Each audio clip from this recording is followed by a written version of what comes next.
Hey everyone, so today I just wanted to continue from what we were talking about last week. So I know last week we ended off at us coming to the crossroads. Do we want to go the IUI route? Do we want to go the IVF route? So before I get into that, one thing that I want to do with this challenge is just be extremely raw, open with you guys. So when we got to that point where we realized we had to go down the IUI or the IVF, I was mad. I was mad at God. So I grew up in the church and I still go to church. I believe in God. And at that point, I felt like God forsake me. And I couldn't understand. And I think the conversation I had was like, I don't get it. I go to church, I read my Bible, I tithe. I'm not the best person, but why is it that this is what I have to decide upon? Why? And prior to getting to this point, I've only heard of IUI from one other person. I know of IVF, but it's not something I've researched, something that I talked about, because I never thought I would be there.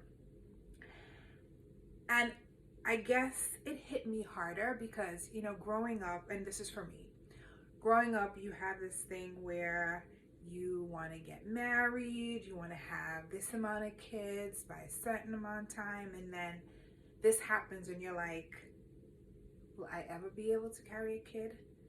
Will I be able to enjoy all things that I want? Because it's crazy, in life. I remember somebody said to me, God laughs at us when he sees how we're planning, because at the end of the day, he has the last say. And for me, it was just coming to grips with that. But one thing I did realize when we got to that point where we had to make a decision, do we want to do IUI or IVF, I created a bubble.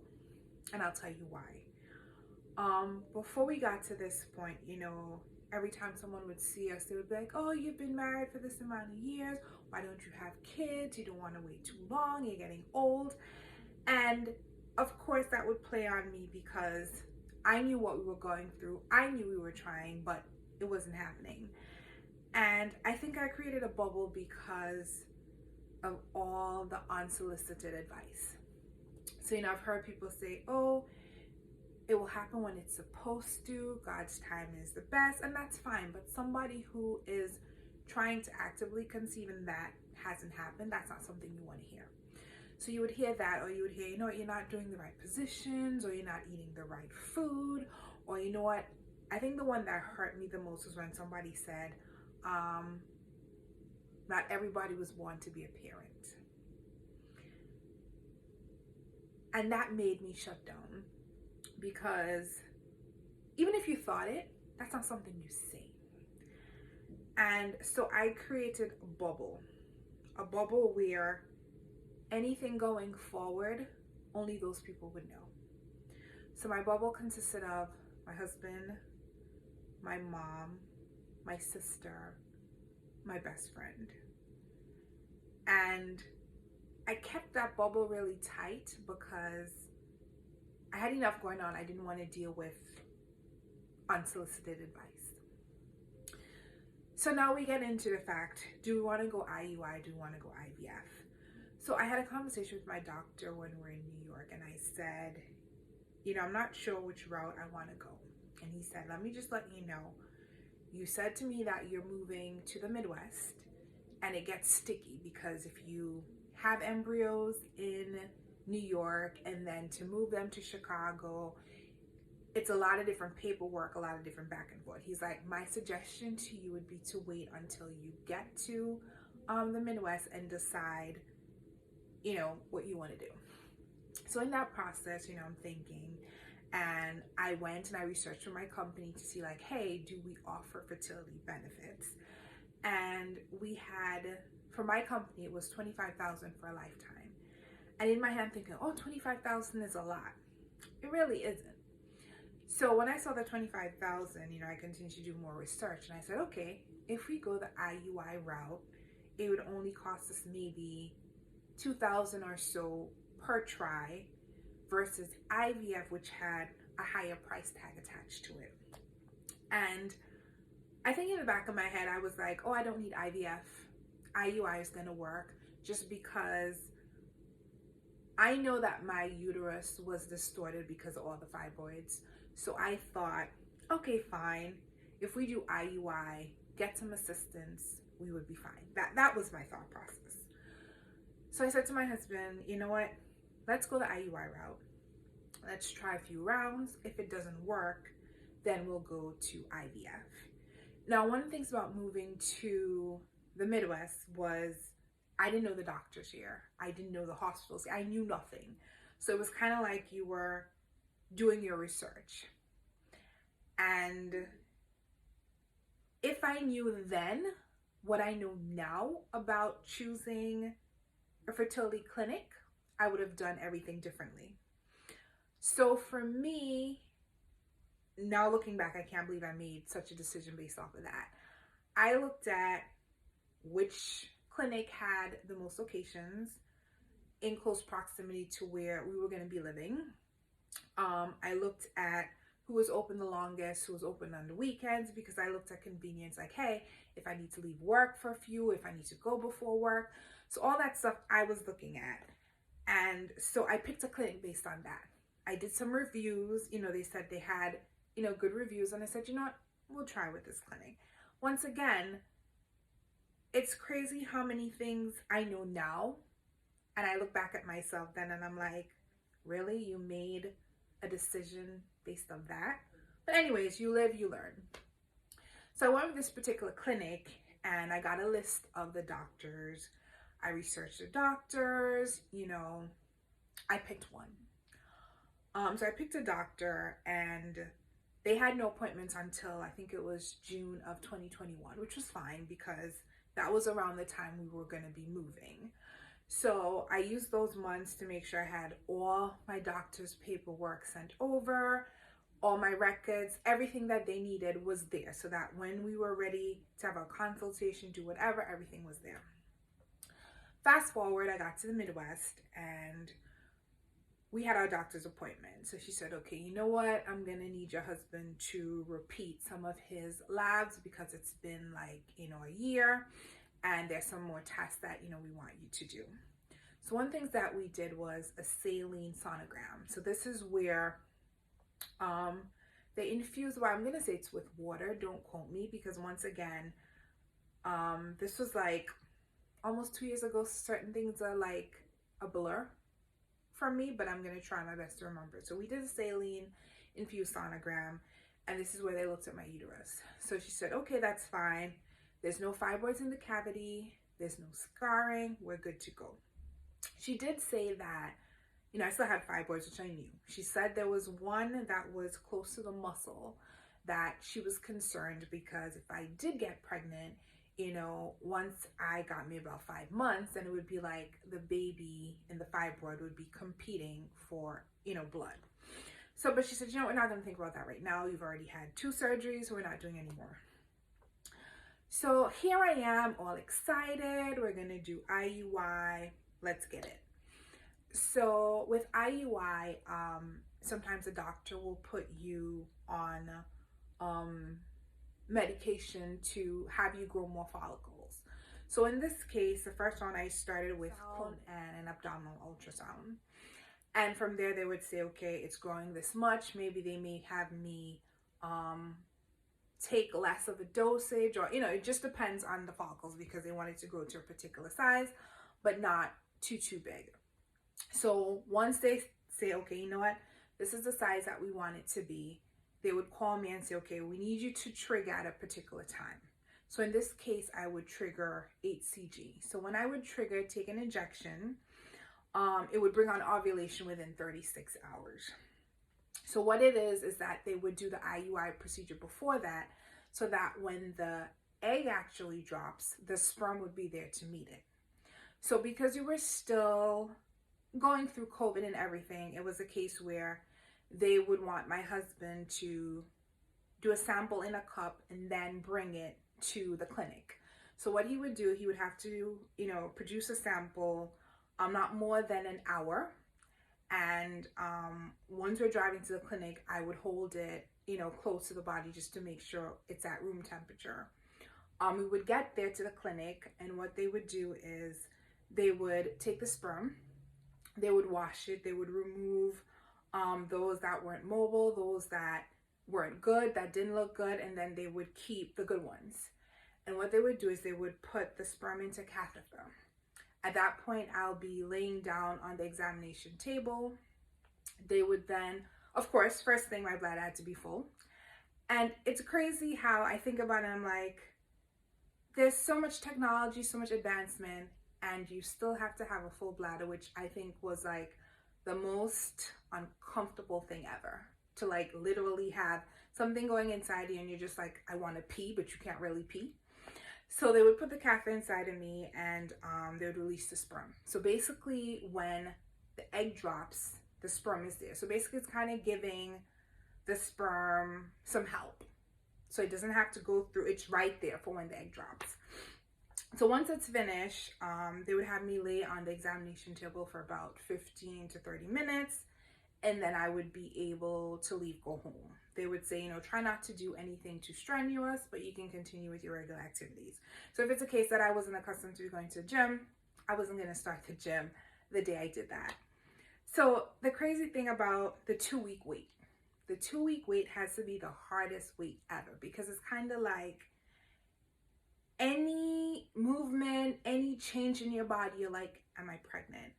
Or you might have a spotting, am I pregnant? Or you might have a twinge or a different kind of pain and you're like, could I be pregnant? And for me, I know they usually say, try not to test to see if you're pregnant because that can drive you crazy. And once I knew that the HCG was out of my body, because once we trigger with HCG, let's say for instance, you do a pregnancy test, let's say the next day, it's going to show up as pregnant because of the HCG. So I had to wait for that to get out my system, which usually took about 5 days. And then I would start testing. And I would drive myself crazy because I would look and I'm like, I think I see a line. Do I see a line? I'd hold it up to see, I'm like, do I see a line? Like I was going crazy. And then I got the ones that said pregnant, not pregnant. And then I'm like, you know what? But it's not too, like I would make all kinds of excuses. But let's say I bought a lot of pregnancy tests. But thank God for Walmart, they had them for like 80 cents. So I did buy a lot of them. And then, the 2-week would come and I'd be like, you know what? Maybe these tests aren't good enough. Once we do the blood test in the office, it'll change everything. So even though I had, a negative pregnancy test, I would psych myself and tell myself, oh, that's just because they can't see yet. They have to do blood work. So I would go in, for the 2 weeks, and they would do blood work, and they would call me and they said, first IUI didn't work. And I felt some type of way, but I wasn't completely upset because, I joined support groups on Facebook and a lot of them said, oh, the first round didn't work. So I was like, you know what? It's just the first round. It's fine. So we went into the second round and my doctor said, I want to switch you from Clomid to, I think it was letrozole. And the same thing, you had to do the injections, the whole same process. We went through all of that. The only thing different this time was once they finished using the catheter and the sperm was inside of me, they started having me use progesterone suppository. So this is where I would put a tablet in my vagina once or twice a day just to help with my uterine lining. Same thing happened again. I started going on a testing binge. Didn't happen. The second time around, it hurt. But I'm like, you know what? Third time's a charm. Went into it a third time and it didn't work. And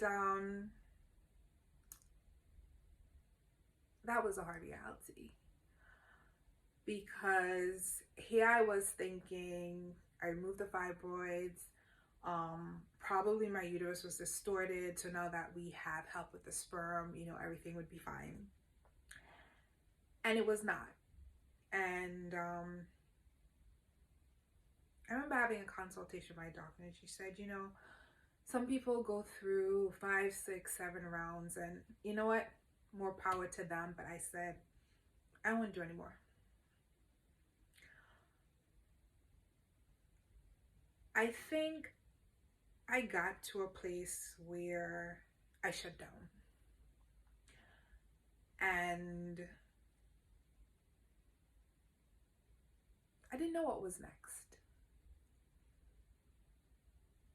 You know,